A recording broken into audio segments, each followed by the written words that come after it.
are now listening to the War Report Podcast Network. What's going on, everybody? Welcome back to College Loop Podcast. I'm Larck. We're taking on Twitter. Here to talk the latest Auburn athletics news as Auburn is 2-0 on the year after a 42-3 beatdown of Ball State.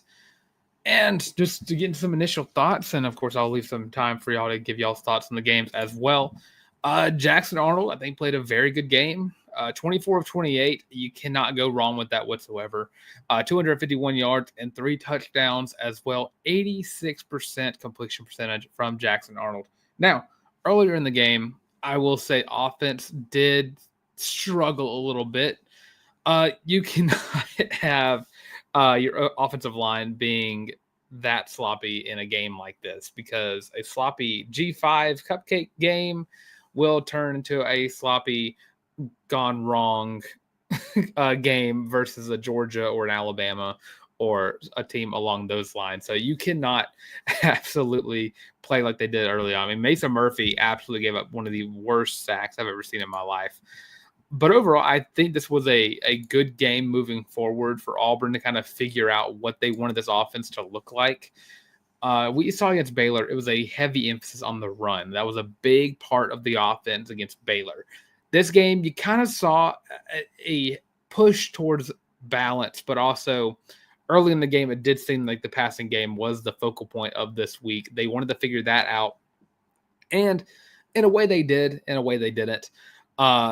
You saw some steps forward for the offensive, skill position players. You got to see Cam Coleman have an absolute field day. Eric Singleton had a field day. A lot of these guys had some fun whenever they got the ball in their hands. But the whole line, it looked bad. It looked very bad at points of this game. And again, there was some issues that Hugh Freeze even talked about after the Baylor game and in the press conference after that he was. He had issues with the pass blocking of the offensive line against Baylor. And since we didn't pass the ball that much, it wasn't really evident to everybody. But when I passed the ball this game, it was evident. It was very obvious to see. Penalty-wise, I'm not pleased with the penalties. Auburn had 8 penalties in this game for 65 yards. Some of those kind of ranging from, I think there were a couple on special teams, but mostly you had some stupid ones come out of the refs, which I'll get to. One of the big things I hated about this game was the broadcast crew. It was awful. ESPNU, of course, is not like the big channel. I think it's ESPN, ESPN2, and then it's ESPNU after that. But the broadcast was awful. It was terrible. You gave Auburn the D-list crew of Aaron Murray and the other guy. Aaron Murray is one of the worst commentators I've ever listened to. I mean, I just remember the first time I remember him doing it, it was Auburn, Georgia, and every so often he said we, referencing Georgia. Luckily, the crew was so bad, the audio was bad. I could barely hear him until it was a quiet moment of the game. Cameras were awful. The camera crew, there were several parts of that game that were missed on our end as people watching it on TV. It was missed because the camera crew missed it. They were looking over here when they should have been looking over here. They were zoomed out when they should have been zoomed in, or they were zoomed in when they should have been zoomed out. Like that touchdown pass to Eric Singleton, that beautiful wheel route, you could only see it from the alternative camera angle where they were actually following Eric Singleton go up the field. Like I don't understand how you got the job where you were just missing plays like that. You missed. I'm surprised we saw some of the plays that we did see. It was so bad. And the refs were making very sloppy calls as well. I mean, it was just all around. I mean, the refs basically gifted Ball State that 3 points. If you ask me, it should be 42-0, and it probably should be even more than that. But it was bad. Just going through my initial thoughts, but I do want to get into the meat and potatoes of this episode. Just going over the post game of Ball State from yesterday after having like a couple hours to sleep on it and think about it. But I'll get to the weakest link right here. Some comments. Jackson Arnold looked uncomfortable early in the game, but seemed to settle in once they got back to running more RPO. Had a nice game. Yeah, again, I think a lot of people early on in the at half, and I was on the War Report halftime show. I was unable to make the post game show. The halftime show, I mean, it was kind of a consensus that, we got to get Deuce in there because something doesn't look right with Auburn. And I don't think people really understood that, this is a game like Auburn treated like a scrimmage is what it felt like. It felt like Auburn was treating it like a scrimmage. Mistakes can be had. We're just trying to see what we can do and what we can't do. But Jackson Arnold, I mean, he was getting the ball to where he needed it to go. There was a couple of plays where I wish he wouldn't have done what he did. Perry Thompson slipped on a play, and Jackson tried to get it to him, but instead of just trying to rip the field, and I think that was a focal point that he didn't want to use his legs as much this week. Trying to get Perry to get up and get the ball to him, and instead of throwing it to him or throwing it out of bounds, he just ran and lost a couple of yards. And those are teachable moments. And of course, Auburn has two teachable games, or has one more teachable game that between now and Oklahoma, which is posed to be a ranked matchup. Auburn, for the first time since 2021, is a ranked team, number 24 in the nation. Which means that if Auburn struggles next week or struggles against Oklahoma, there's plenty of reason to not come out of it. But yeah, I completely agree. Jackson Arnold looked uncomfortable early. The offensive line was not doing him any favors in that. But again, once the game started going along, he got more comfortable. It was just, I think at some point they were just running clock. They were not going to put up a lot of points. It felt like it. After that first quarter, it was like, okay, well, we're going to just try to just win this game and get out of it alive. Again, just going to go. The camera crew for ESPNU was awful. Camera was zoomed in and was too far, and they missed 2 or 3 touchdowns. They faked out several times. Yeah, there were several play action calls where they followed. They were following the running back instead of going to Jackson Arnold, and there were other times where they ran. They ran a sweep. Eric Singleton ran a sweep, and the ball was still focused on Jackson Arnold. And by the time it got to Eric Singleton, he was like 5 yards down the field. Absolutely joke of a broadcast. I will never watch another game on ESPNU if that is a crew that I have to bear witness to. But so just kind of going down the sloppy offense. Now, of course, I will say the offense got better over time.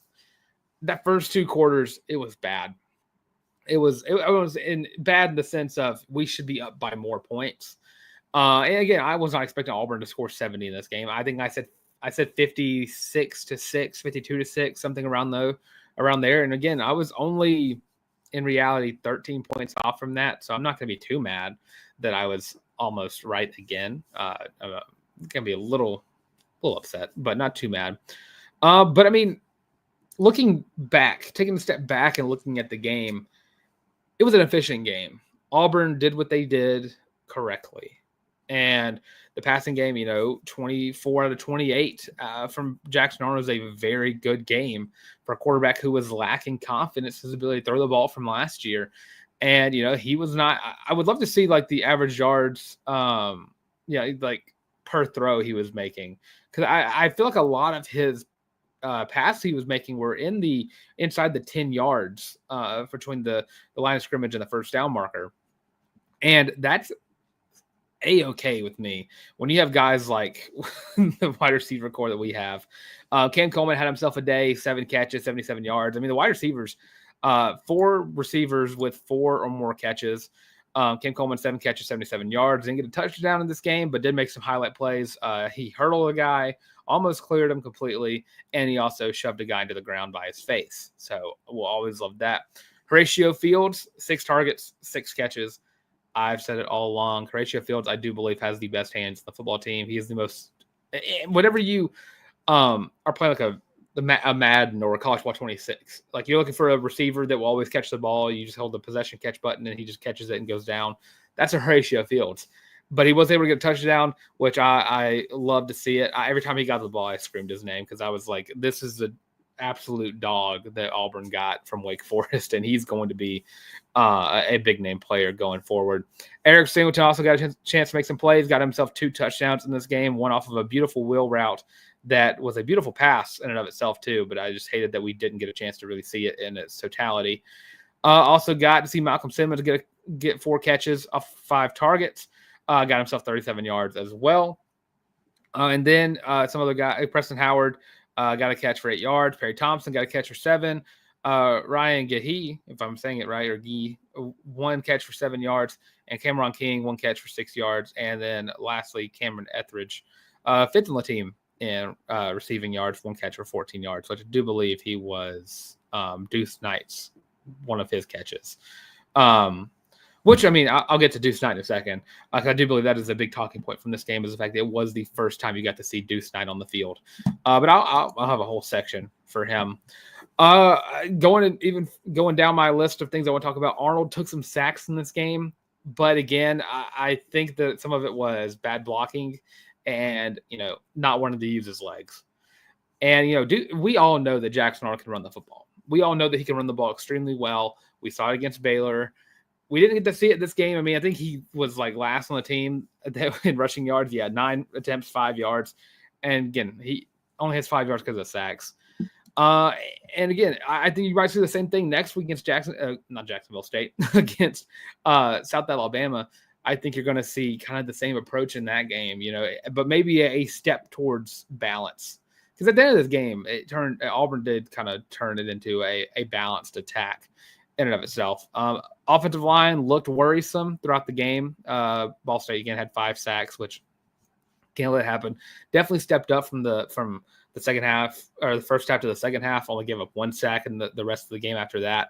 But still, cannot be giving up multiple sacks to a lesser opponent like this. That it stymies offenses more often than it doesn't.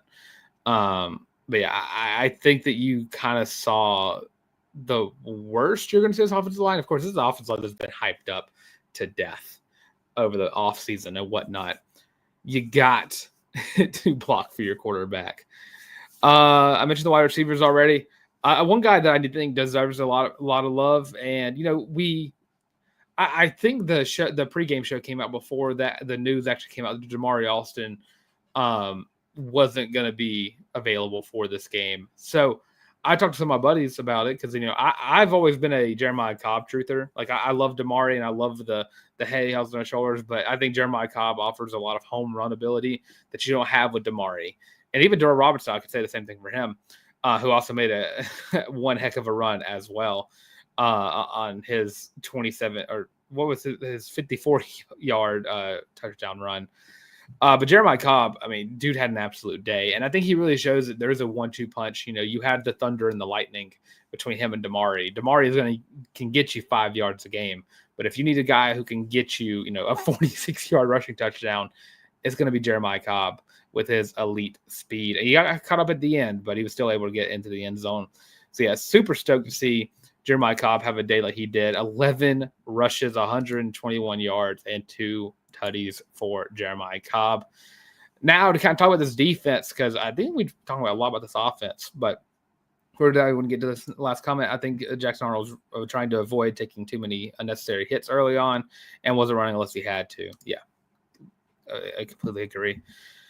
Defense, 2 guys led the charge on the defense, but I think overall the defense played an actually, stellar game.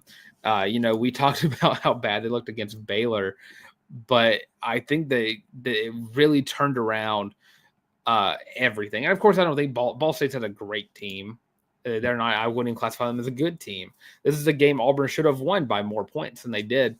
But again, this is also a game where Ball State shouldn't have scored any points, but they did because of a stupid call. Auburn made a lot of great defensive stands in this game. But defensively, I got to talk about Xavier Atkins. Dude had an absolute day. And he had a ball against Ball State's offense. Xavier Atkins, 5 tackles, second on the team, first on the team in sacks, tied with Kieron Crawford, 4 TFLs, which led the team. And, just dude comes off the line like a bullet. Dude is crazy quick. He is.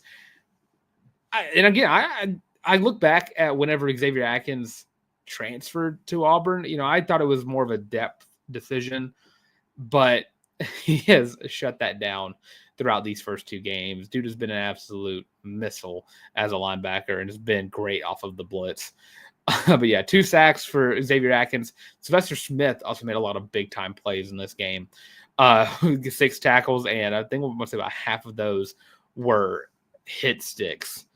Kieran Crawford got himself 2 sacks in this game, 2 TFLs, 4 tackles, and got himself a forced fumble.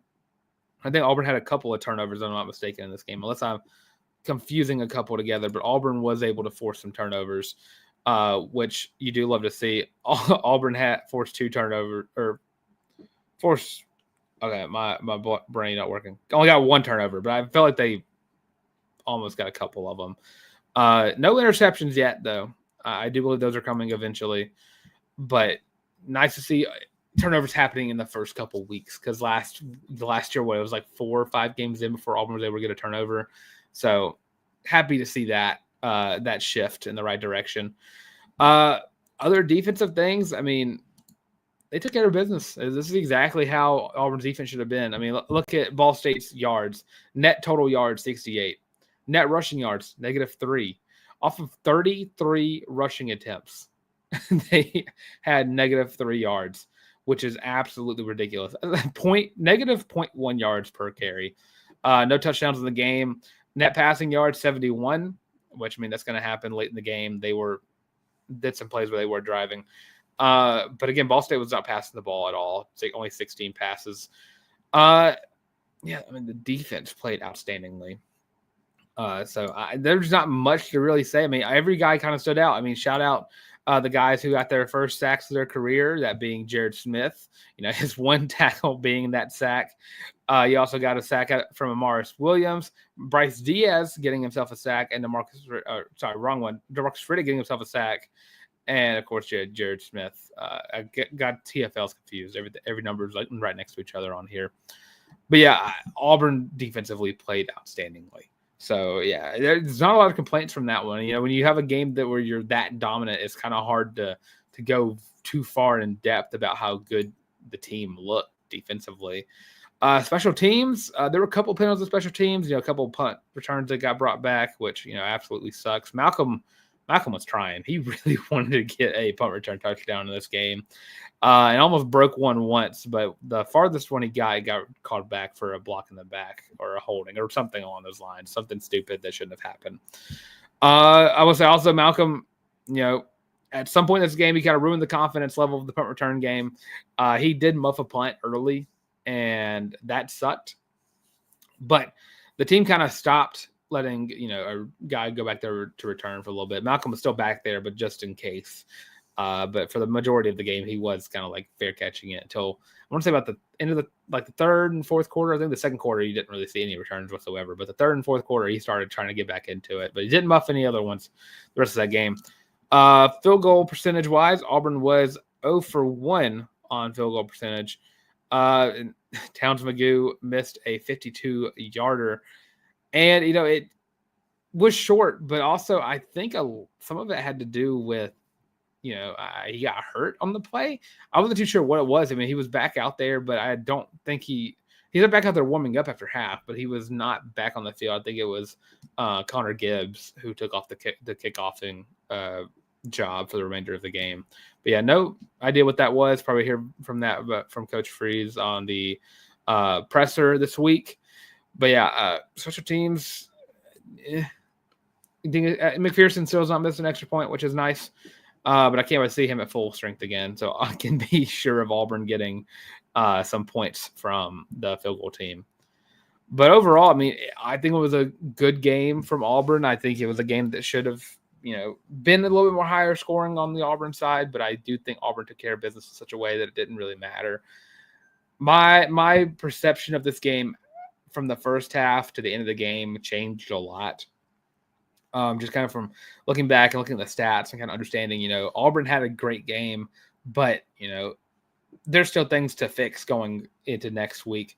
I think South Alabama is not a great team either. I think Auburn should take care of business in that game too.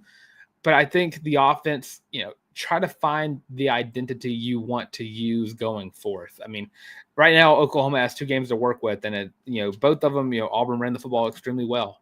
224 yards in this game. Next game or the next week you had, or the last week you had 300 yards.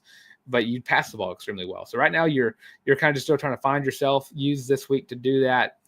But yeah, I think Auburn's going to take care of business next week. So 3-0 would be my prediction going into the Oklahoma game. But I will be talking about that game throughout the week. I do want to talk about Deuce Knight, just strictly because it was the game where you got to see Deuce Knight for the first time on the field. Looked like a freshman. No complaints from that either. I think Deuce Knight has plenty of talent, and we saw how strong his arm was. Dude was overthrowing out routes. Which, I'm not going to bash that in him. This is his first time in a game, I just wish they would have gave him a deep ball to throw because clearly he was trying to throw a ball deep, but, just kind of making the safe plays. Did have a couple of fumbles, which, I think that comes down to the offensive line just not playing well. But I'm not going to hate on Deuce Knight for his game from that. Weak link Deuce looked good with a few throws and made a nice run on third down. He did show off his dual threat ability. I'm trying to get the actual yardage that he has. Four carries for 16 yards, which means he was recruited to be a dual threat. 2 of 5 for 20 yards. You just gotta keep an eye out for the edge rushers coming on because that's not. He's left-handed. So, the left tackle is not his blind side, or the right tackle is not his blind side, or whatever. So he should be able to see that guy coming. Let me put my brain in that. Yeah, the left tackle. Okay, there we go. The left tackle is not his blind side, so he should be able to see that guy coming and adjust and flow, kind of hold on to the football. But freshman mistakes happen. I'm not gonna bash that in any way, shape, or form. I think Deuce is still gonna be the quarterback of the future. Just getting his feet wet a little early, which I'm not gonna get mad at that whatsoever. But yeah, Auburn just needs to fix offensive line issues. They need to play more consistently. I think they played very well in the run blocking, but the pass blocking does need a lot of work. Got to cut out those penalties. Got to cut them out. And you were perfectly clean in that first quarter, but you only had, I think, 2 drives in that one. Second quarter, you had 3 penalties, 3 in the third and 2 in the fourth. Again, you can't have these penalties. 65 yards where the penalties cannot happen against the opponents coming up on your schedule: Oklahoma, A&M, and Georgia. So those got to be cleaned up, and I think this week's going to be a big week for that. Everything that has needed to be fixed throughout the week so far has been fixed, as in the defense got a lot better from week 1 to week 2. Even if you're playing a worse team, the defense looked exponentially better. You just got to clean some things up, which that's what these games are for. That's what this game was for. That's what next week's game is for.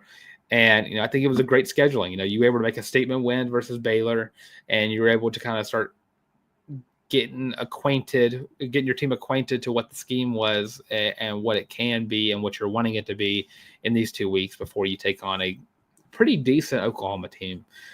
Which, again, I don't think we know fully what Oklahoma is. I think, I don't think Michigan was all that great.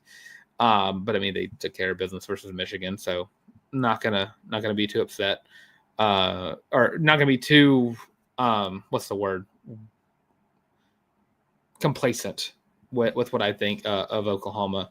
But yeah, kind of just going through my players of the week and my grades. Offensive player of the week, it's Jeremiah Cobb. 11 carries, 121 yards, and a couple of touchdowns on the ground, averaged 11 yards per carry. Not going to be too mad about that. I want to say that's his best rushing game as a Tiger, which I don't think that's I think that is correct no matter what, but definitely a great game for him. Darrell Robinson also had himself a couple of great carries, but honorable mention Jackson Arnold, 28-24 or 24-28, 251 yards, 3 touchdowns, 86 complete percentage is absolutely ridiculous. Defensive player of the week, you get 2 sacks and you're second on team in tackles and first on team in TFLs. I'm going to give it to Xavier Atkins. Absolutely phenomenal game from Xavier Atkins. Again, a guy who I did not expect to be this explosive and saw him more as a depth piece than anything else. Lit up the box score. Super stoked to see how he continues to evolve his game over time while he's in the orange and blue. But yeah, that's my players of the week. I think Xavier Atkins, if he continues to play like that, he definitely be like player of the year nominations. And I'm not just talking about I'm not just talking about the show. I'm talking about Auburn. I'm talking about the SEC. If he continues to play like this, Keldrick Falk, I mean, had a great game, but I mean, he only had a tackle, which what you're going to start seeing is, Keldrick is that good that, the scheme that the other teams are telling them are to go the other way. And I mean, I've seen high school teams that have done that before, where it's like you see a guy who's like that good, and Malik Blockton was one of those guys in high school. The scheme was to get away from him, and he still balled out. So, but when you take Keldrick out of the game, you got to worry about Keyron. Now you have one less guy on Keyron. You have one less guy worrying about Xavier Atkins. And then you have games like this happen where, they both get 2 sacks in a game. Grades, offense, got to be minus. You ran the ball well. You passed the ball well and efficiently. But you got to clean up the penalties. You got to clean up the blocking. That's why you get a B minus. I mean, 5 sacks given up to Ball State should not ever happen to the Auburn Tigers. So, yeah, B minus is where I'm at for that. Defense, get A plus. And my heart and soul, you didn't give up a single point. They were handed 3 points out of, I'm going to say sheer pity. But regardless, I'm giving the defense an A plus. I think they played extremely well. Only thing that was missing was a couple more turnovers. But they stymied Ball State's drives. They made big plays when they needed to. And good Lord, they were hitting the crap out of their players, i.e. Sylvester Smith, who would have been my honorable mention defensive player of the week. Overall, that's an A. Can't be mad about this win. Can't be too upset about it. Again, things you're never going to get a perfect game out of any team ever. But I think that Auburn's making the right steps. I think people are starting to see Auburn is making the right steps. Again, with that first ranking defense, November 2021. So Auburn's back in the AP poll, back in the national spotlight, I would say. When you're ranked, you are. And, you got some big games coming up in the coming weeks. You got the SEC starting back up. Missouri actually looks way better than I gave them credit for. So that game's going to be a lot of fun in a couple of weeks as well. SEC looks open. It looks wide open. Florida let me down. But again, I'm not going to be too upset about USF getting that major upset. Georgia, don't really know what Georgia looks like or who they are yet. We'll find that out next week versus Tennessee. Alabama just kind of got mad about last week and just killed a G5 team for no reason. But I'm still on the Bama might be a little overrated mantra that I'm on. Mississippi State, better than most people gave them credit for.